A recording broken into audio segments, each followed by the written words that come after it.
ರಾಜಕಾರಣದಲ್ಲಿ ಸಾಕಷ್ಟು ಕುತೂಹಲ ಕೆರಳಿಸಿದ್ದಂತ ಶೃಂಗೇರಿ ವಿಧಾನಸಭಾ ಕ್ಷೇತ್ರದ ಮರು ಮತ ಎಣಿಕೆ ವಿಚಾರಕ್ಕೆ ರೋಚಕ ಟ್ವಿಸ್ಟ್ ಸಿಕ್ಕಿದೆ. ಚುನಾವಣಾ ವಿವಾದದಲ್ಲಿ ಕಾಂಗ್ರೆಸ್ ನಾಯಕ ಟಿ.ಡಿ. ರಾಜೇಗೌಡ ಅವರಿಗೆ ದೊಡ್ಡ ರಿಲೀಫ್ ಸಿಕ್ಕಿದೆ. ಅಂಚೆ ಮತಗಳ ಮರು ಎಣಿಕೆ ನಡೆಸಿ ಬಿಜೆಪಿಯ ಡಿ.ಎನ್. ಜೀವರಾಜ್ ಅವರನ್ನ ವಿಜೇತರು ಅಂತ ಘೋಷಿಸಿದ್ದ ಪ್ರಕ್ರಿಯೆಗೆ ಸುಪ್ರೀಂ ಕೋರ್ಟ್ ತಡೆಯಾಜ್ಞೆ ನೀಡಿದೆ. ಆದ್ದರಿಂದ ಟಿ.ಡಿ. ರಾಜೇಗೌಡ ಅವರ ಶಾಸಕ ಸ್ಥಾನ ತಾತ್ಕಾಲಿಕವಾಗಿ ಮುಂದುವರೆದಿದೆ. 2023ರ ಕರ್ನಾಟಕ ವಿಧಾನಸಭಾ ಚುನಾವಣೆಯಲ್ಲಿ ಶೃಂಗೇರಿ ಕ್ಷೇತ್ರದಿಂದ ಕಾಂಗ್ರೆಸ್ ಅಭ್ಯರ್ಥಿ ಟಿ.ಡಿ. ರಾಜೇಗೌಡರು ಕೇವಲ 201 ಮತಗಳ ಅಂತರದಿಂದ ಜಯಗಳಿಸಿದ್ರು. ಆದರೆ ಈ ಫಲಿತಾಂಶವನ್ನ ಪ್ರಶ್ನೆ ಮಾಡಿ ಪರಾಜಿತ ಬಿಜೆಪಿ ಅಭ್ಯರ್ಥಿ ಡಿ.ಎನ್. ಜೀವರಾಜ್ ಅವರು ಕರ್ನಾಟಕ ಹೈಕೋರ್ಟ್ ಮೆಟ್ಟಿಲೇರಿದ್ರು. ಹೈಕೋರ್ಟ್ ಆದೇಶದ ಮೇಲೆ ನಡೆದ ಮರು ಮತ ಎಣಿಕೆಯಲ್ಲಿ ಬಿಜೆಪಿ ಅಭ್ಯರ್ಥಿ ಜೀವರಾಜ್ ಗೆಲುವಾಗಿತ್ತು.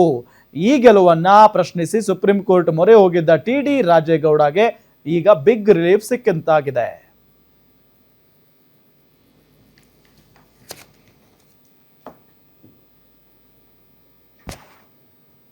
ಇದೇನ್ ಮೇಡಮ್ ಉಲ್ಟಾ ಪಲ್ಟಾ ಆಗೋಗ್ಬಿಡ್ತು. ಇಬ್ಬರಿಗೂ ಸಮಾಧಾನ ಇಲ್ರಿ.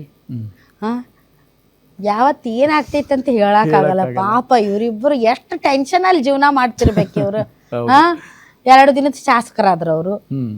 ಇವ್ರಿಗೆ ಈಗ ಈಗ ಯಥಾಸ್ಥಿತಿ ಕಾಪಾಡ್ಕೊಳ್ಳೋಕೆ ಹೇಳಿದೆ. ಮತ್ತೆ ಚುನಾವಣಾ ಆಯೋಗಕ್ಕೆ ಕೋರ್ಟ್ ಮರು ಎಣಿಕೆ ಏನ್ ಮಾಡಿದ್ರೆ ಅದು ದಾಖಲೆಗಳನ್ನ ಕೊಡಿ ಅಂತ ಹೇಳಿದೆ.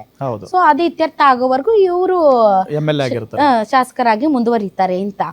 ಬಟ್ ಪಾಪ ಅವ್ರು ಈ ಟೆನ್ಷನ್ ನಲ್ಲಿ ಇಡೀ 5 ವರ್ಷ ಕಳಿಬೇಕಲ್ಲ ಹೇಳಿ. ಒಂದ್ ದಿನಕ್ಕೂ ನೆಮ್ಮದಿಯಾಗಿ ಕ್ಷೇತ್ರದ ಬಗ್ಗೆ ಯೋಚನೆ ಮಾಡಕ್ಕಾಗಲ್ಲ. ನಾ ಶಾಸಕ ಅಂತ ತಮ್ಮನ್ ತಾವು ಸಾಬೀತು ಮಾಡೋದ್ರಲ್ಲಿ ಇಡೀ 5 ವರ್ಷ ಮುಗಿದೋಯ್ತು. ಆಯ್ತು ಶೃಂಗೇರಿ ಜನ ಪಾಪ ನೋಡಿ ಹಿಂಗ್ ಮಾಡಿದ್ರೆ ಬಹಳ ಕಷ್ಟ ಆಗುತ್ತೆ. ಏನಾದ್ರೂ ನೀವು ಒಬ್ಬರನ್ನ ಗೆಲ್ಲಿಸ್ಬೇಕಂದ್ರೆ ಅಟ್ಲೀಸ್ಟ್ ಒಂದು 5-6 ಸಾವಿರ ಆದ್ರೂ ಇಡ್ರಿ ಮಧ್ಯದಲ್ಲಿ ಗ್ಯಾಪ್. 200-300 ಇಟ್ರೆ ಹಿಂಗೆ ಆಗದು. ಮತ್ತೆ ಮತ ಎಣಿಕೆ ಅಂತ ಹೇಳಿ. ಸೊ ಪಾಪ ಇವ್ರದ್ದು